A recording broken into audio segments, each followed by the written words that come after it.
दोस्तों हो जाइए तैयार, क्योंकि अपने दबंग स्टार खेसारी लाल यादव का टी सीरीज से एक और नया सॉन्ग आ रहा है जिसका नाम है कमरिया कोका कोला, जिसको लेकर के बहुत बड़ी अपडेट है।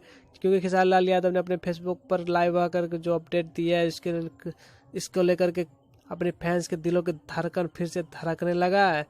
तो बात करने वाला इस वीडियो में, तो बने रहिए हमारे वीडियो का लास्ट तक। दोस्तों आप भी है दबंग स्टार खेसारी लाल के फैन, तो चलिए वीडियो को स्टार्ट करते हैं।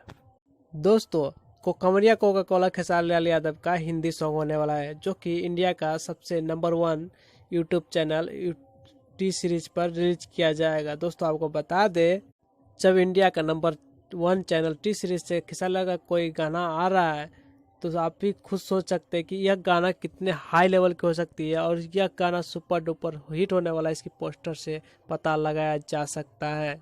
जी हाँ दोस्तों, बात कर रहे हैं कमरिया कोका कोला को लेकर के, जिसको लेकर के फेसबुक पर खेसारी लाल यादव ने खुद अपडेट दी है, जिसकी फोटो तो नहीं मिल सका, और इसका कुछ क्लिप मिल सका जिस पे लिखा हुआ है कमरिया कोका कोला कमिंग सून। जी हाँ दोस्तों, उन्होंने ऐलान कर दिया कि यह गाना को 1-2 दिन के अंदर रिलीज किया कर दिया जाएगा, और विवेक सिंह जी ने लाइव आकर बोले थे कि इस गाने को 1 अप्रैल से पहले रिलीज कर दिया जाएगा। यह गाने का अपडेट सुनकर आपको कैसा लगा हमें कमेंट करके जरूर बताया। सब्सक्राइब करें हमारे चैनल को और लाइक करें हमारे वीडियो को।